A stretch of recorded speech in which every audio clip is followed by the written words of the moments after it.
So get ready to have your question answered and make the most of this informative session. So we'll start off with you, Emerson. So the IT department here. So first up, do students need laptops for their classes? So back in the fall of 2021, Canadore did implement a BYOD, or a bring your own device policy. So that means that students who are attending Canadore, we do advise that you bring your own laptop or device. We have on our website a document that details each course and what category of laptop is required for use. We have some students who require Windows laptops, some who may require Mac if they are working in any of the media arts programs. And this document details which ones you will need and in which situation. In worst case scenario, if you have specific questions regarding software for your program, there is the course coordinator's email included in that document for you to ask clarifying questions. Amazing. Thank you. Um, so kind of related to the first question, and you may have touched on it a little bit here. Like what type of laptop should students get? So I guess they should look at, their course and what's required. Yeah. But do they need to get specifically what is listed on the BYOD requirement guide, or like can they use a Mac, for example, if it says PC, or PC if it says Mac? We do highly advise that you follow the suggestion on the BYOD document. The reason for that is in some cases there is software that may be required for your program. This software may have limitations depending on what operating system you're using. So if you're using a Windows PC, it may only be available for Windows in that course, or it may only be available for Mac in that course for that particular piece of software. Students will also have to keep an eye out to be careful not to purchase any devices like Chromebooks or less than laptop devices. They may come into software issues if they purchase devices like that do not meet the BYOD requirements. Totally. So best to kind of just stick with the requirement there. Exactly. So let's say I have the computer and it's the right computer, but it Mhm. breaks down. What should I do if my computer breaks? So there are a lot of local repair shops in North Bay. There are large businesses like Best Buy or Staples that do offer repair services.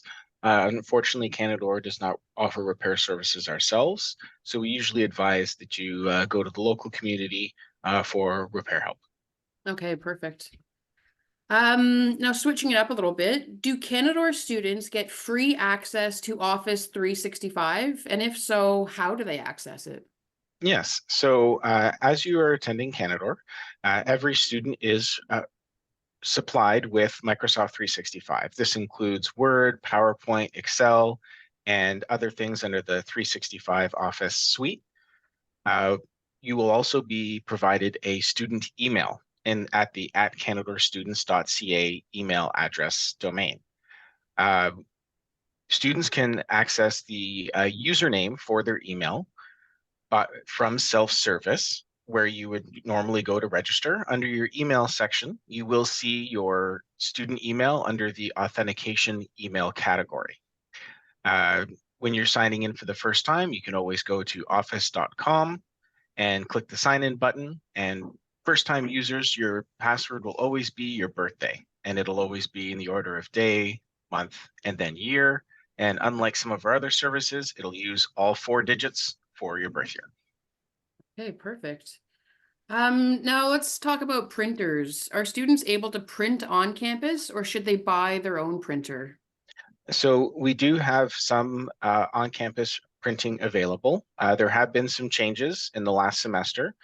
We have 2 rooms located at College Drive, D237 and D242. These rooms are available for students to print, though these are flex classrooms. So that means that if there is a professor teaching in the room, students have to be respectful and return at a later time when a class is not present. Okay, makes sense. Perfect. Where can students find their Canadore email address? And do they have to use their Canadore email, or can they still use a personal one?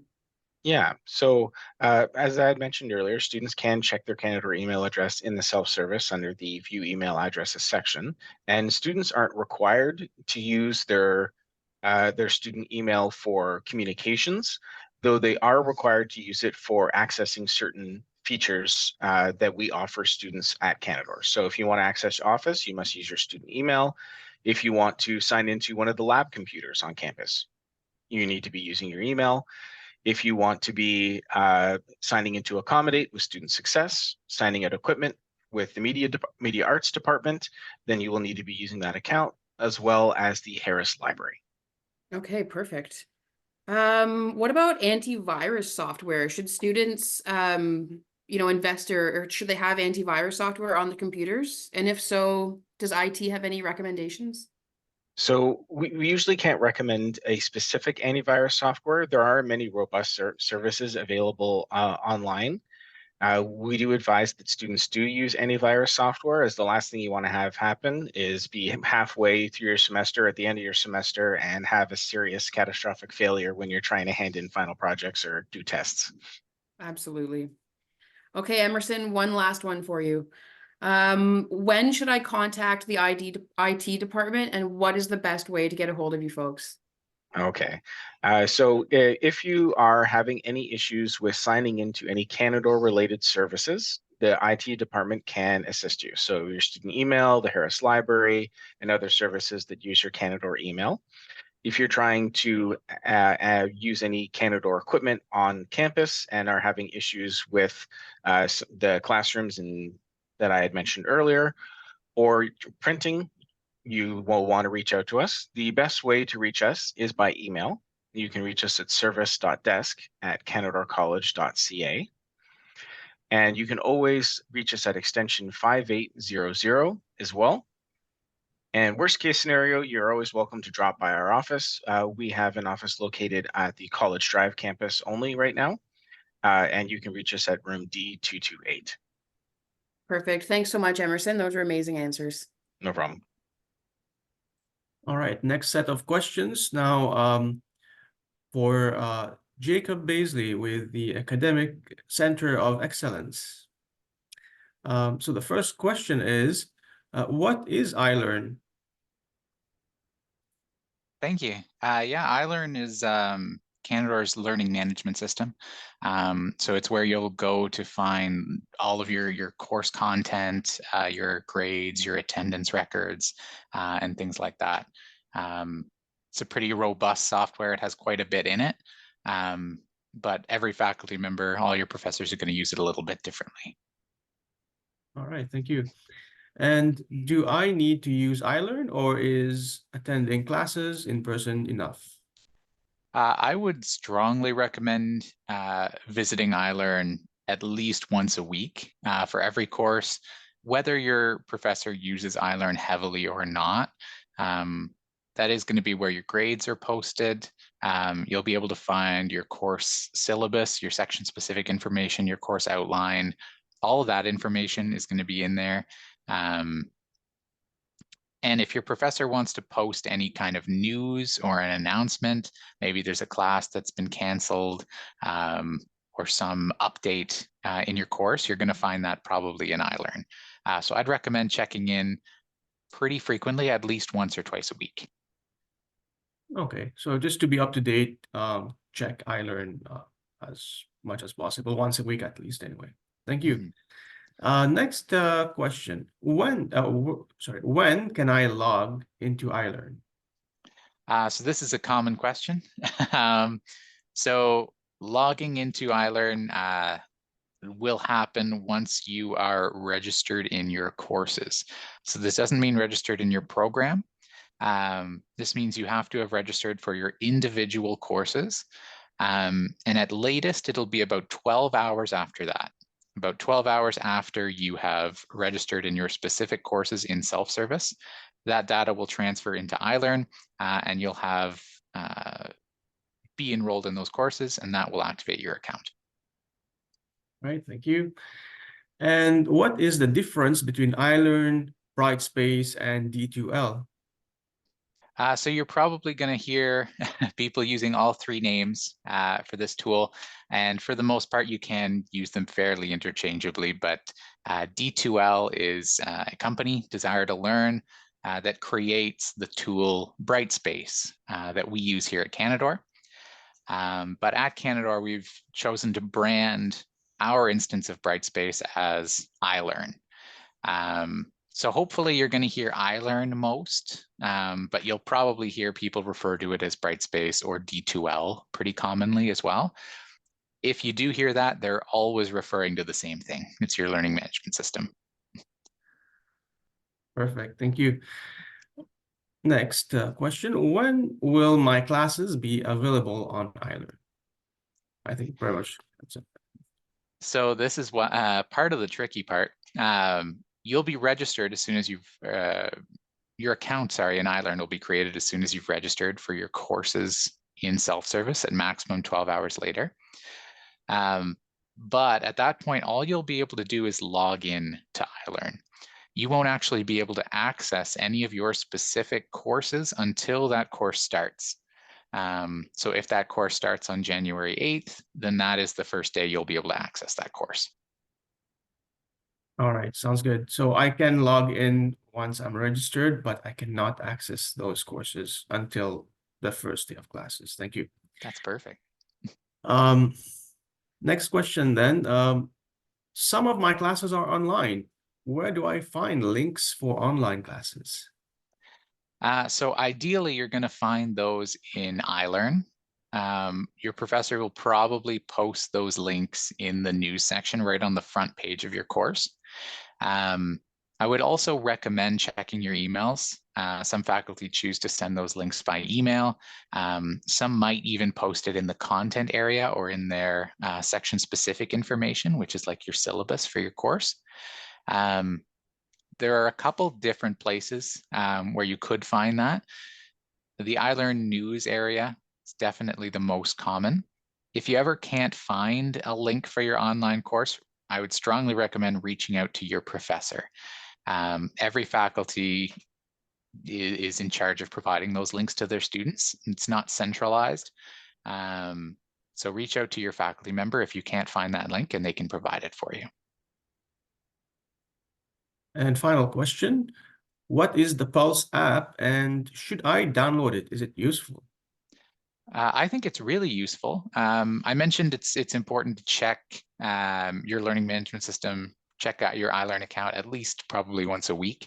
If you have the Pulse app, it takes about 5 seconds because you're always logged in on Pulse. You just click that app and it takes you right to iLearn. The other thing that's really handy about it is that it will provide push notifications to your phone.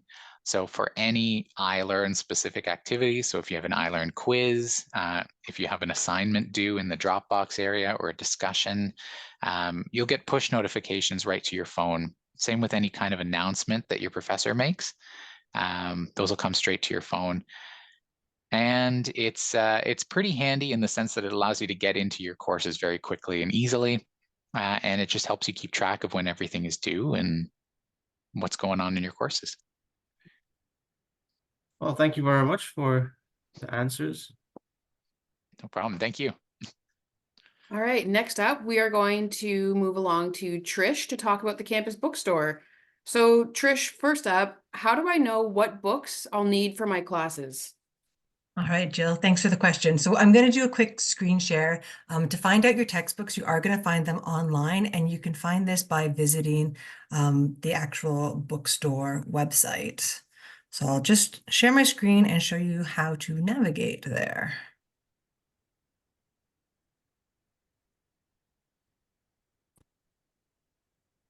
So once you get to the Canadore College website, you can look under support and student resources.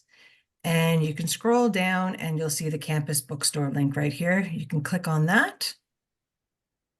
And then it'll take you to the campus shop and you're going to click on the textbooks here. So once you do that, you're going to select what program you're in. Well, first Canadore College, and then you're going to select the term and you can shop directly by your courses. So you're going to select what campus you're going to. So we'll select Commerce Court. We'll check business. Select 108 and we can select our section.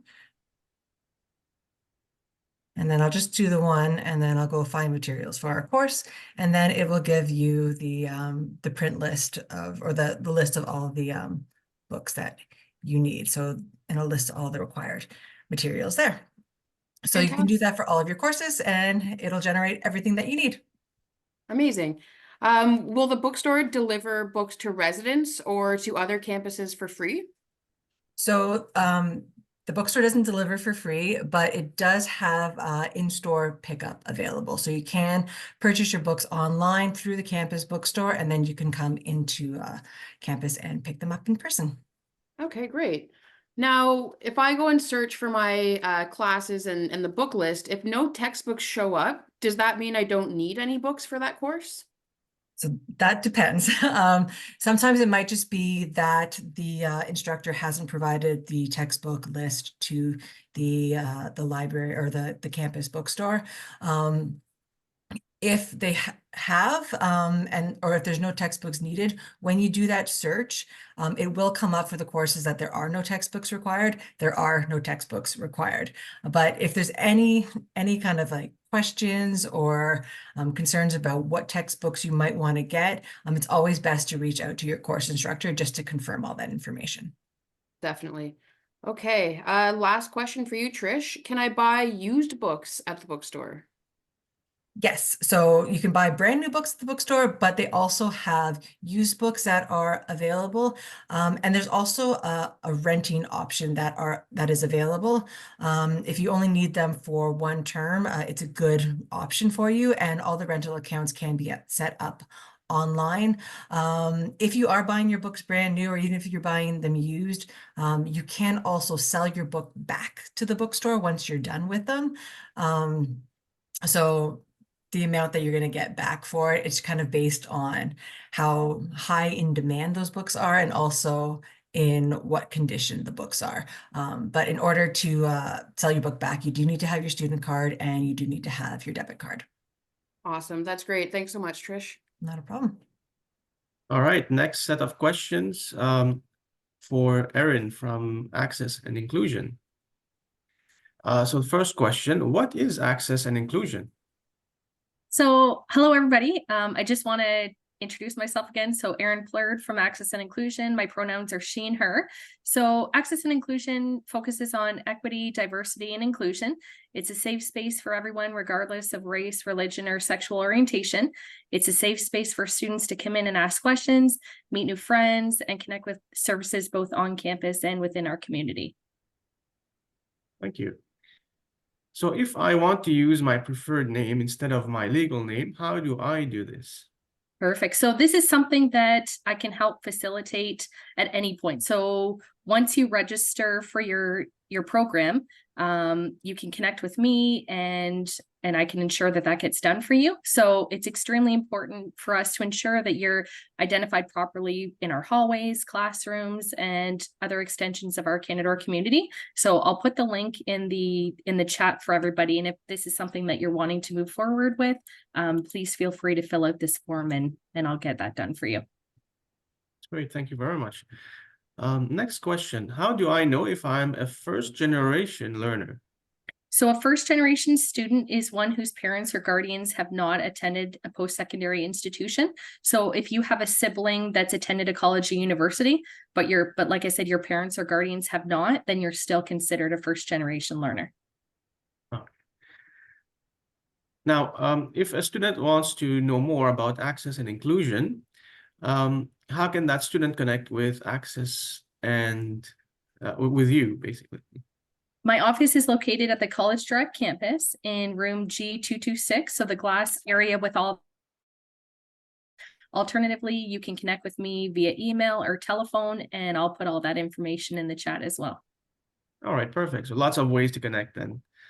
Thank you very much. Okay, next up, we are going to move along to Alana from Student Success Services. So Alana, first up, what is Student Success Services, and when should a student go to Student Success Services? Hello. Student Success Services is available to all students on campus. Students who access our services come for a wide range of reasons. So that could be accessible learning services, academic accommodations, mental health support, and learning strategies, or are just looking for support in general.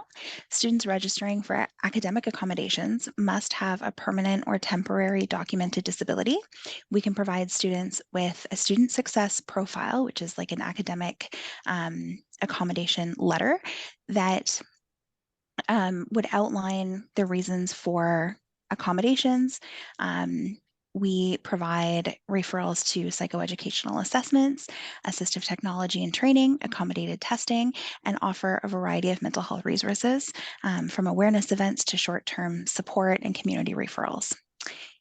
We also have our international transition, retention, and support coordinators who provide support to our international learners on all campuses. You can come to Student Success Services at any time, but if you do require support, learning support, academic accommodations, or mental health, the sooner the better so we can get those supports in place for you. Our offices are open from 9 a.m. to 4 p.m. during the school year, and we are available by phone, email, or you can walk in and see us and book an appointment. Fantastic. So you mentioned registering with Student Success Services. Is there a deadline to register? There is no deadline to register, but like I mentioned, if a student does have a documented disability and require that academic accommodation, we do recommend that you register as soon as possible and provide that documentation to ensure that the students receive the support that they need to be successful. Absolutely. So if I'm going to Student Success Services for mental health support or counseling, will this show up on like my transcript or any other documents for my academics? That's a really good question. Absolutely not. All of our services are strictly confidential. We do not disclose who uses our services or why. We must adhere to the guidelines for the Ontario Provincial Health Information and Privacy Act. So we do need written consent before disclosing any personal information. Okay, thank you. If I'm having trouble in my classes, but I don't have a documented disability, what supports are available? Students can access learning and transitional support, even if they do not have a documented disability. If students need support with time management, organization, studying, or note taking, they can connect for learning support and peer tutoring at a small fee. Perfect. And last up for you, Alana, is Student Success Services available on all campuses? Absolutely. We support all campuses. We have an office and a resource center at the College Drive campus, Commerce Court, and Aviation campuses. And then West Perry Sound students can still connect virtually or by phone. And then we do provide in-person accommodated testing at that campus as well. Fantastic. Thanks so much, Alana. Thank you. All right, next set of questions for Jesse with Sustainable Canadore. So Jesse, what types of resources are available to help students reduce waste on campus or in the community? Great question. So we have a few different options to take care of a number of waste streams. So we have 25 plus sorting stations across our campuses. We've even integrated artificial intelligence into the sorting stations at the cafeterias. So Oscar AI, as you approach it, will tell you how to dispose of things properly. We're using TerraCycle to recycle masks, snack wrappers, stationery, protective equipment, and labs. Now, the Fill It Forward initiative, which is supported by Canadore Students Council, you can purchase these reusable water bottles at Twigs locations. They're offered at a subsidized price of only $1 plus tax. And each time you use it and scan, it makes a charitable donation. And the funds we collect go to fund student bursaries. So the money is funded by students going back to students. And then we also, if you want to bring your batteries or your textiles from home, we can recycle them as well and make sure they're disposed of properly. I'll share a link to some of the initiatives in the chat. And then for the city as well, there's quite a few different options to dispose of your waste properly. And it's important because the city has noted that some of our student housing and student areas have been some of the worst for recycling. So we hope to change that. So the city recycles boxes, food and beverage containers, aluminum, also hazardous materials. You can bring them there as well. So I will share the link for that as well. Thank you. And where do I find information on the United Nations Sustainable Development Goals? Another good question. So there's a lot of information available on the UN Sustainable Development Goals, but the best and most concise version and easiest to understand is the Good Life Goals video. So we're not going to play it here, but I will share that. It breaks it down into simple actions that you can do as an individual or as a group to help contribute. All right, thank you. And a final question. Canadore has committed to carbon neutral by 2031. So what does this mean? It means that we have to have a balance between our carbon emitted, so that's due to factors such as waste, building emissions, so natural gases, other elements. We need to have that balance. So we need to have that at 0 and beyond. So that's what our goal is when we say carbon neutral by 2031. We're hoping to get ahead of that. One of the ways that you can contribute is by sorting your waste, making sure that you're not throwing recyclable items into or hazardous materials into the landfill. So that's the biggest way you can support us to help us achieve that goal, because we can't do it without staff and student involvement. So I'll leave it at that, but I will post some links for the Sustainable Canadore page. You can find out more information, and my contact information is on there in case you want to reach out and learn how you can assist. Perfect. Thank you very much for the information, Jesse. Okay, next up, we've got Trina from the Center for Career Development with some questions that probably almost every new student is wondering about when they arrive to Canadore.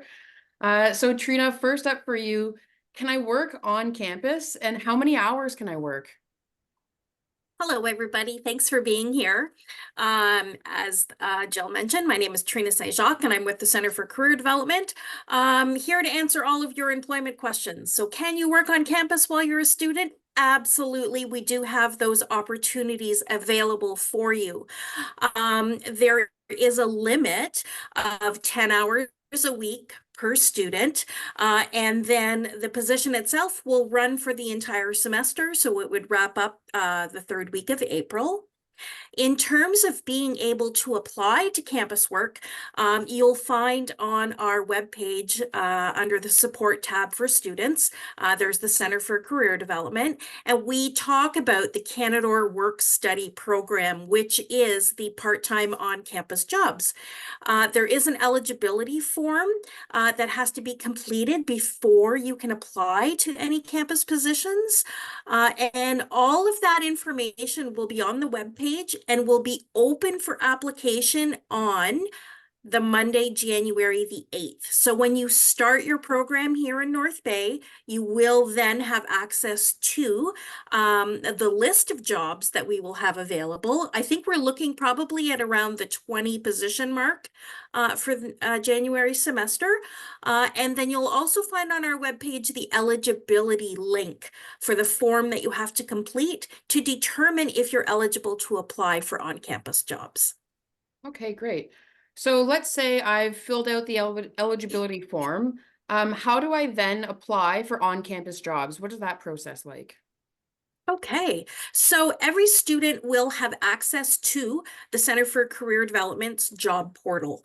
And again, you will find that link on our Center for Career Development webpage under the support tab. So there is you'll fill out the link, you'll find out whether or not you're approved. Then you can look through the job portal. You should be able to log in with your student number as well as your date of birth. It gives you the format that you need to include your date of birth in, and you'll be able to log in and view all of the positions that are available. Then it's just a matter of sending in your approval letter, your resume, and if you have one, a cover letter to the supervisor that's hiring for the roles. Okay, fantastic. What about international students? Can international students work on campus? Absolutely. All of our students that attend either the North Bay or the West Parry Sound campus have the ability to apply to any of our on-campus positions that we have available. Fantastic. And last up, Trina, will the Center for Career Development help me write a resume for a job? We do offer services that provide both review of documents you may currently have, cover letters, resumes, CVs. But if we find that when reviewing them, they're not quite up to Canadian standards yet, then we will, of course, sit down with a student and go through the document and make some suggested changes so that the students are positioned with their best foot forward to be in our community and submitting those resumes to potential employers. So we are here for a wide number of employment services. In terms of printing, you can also print your resumes within our department as well. So it's just if you have any employment questions, it's just a matter of the students reaching out to me, and I'll be more than happy to assist them and or point them in the right direction. So I look forward to meeting everybody. Amazing. Thank you so much, Trina. That's some very important information. Great. Thanks, Jill.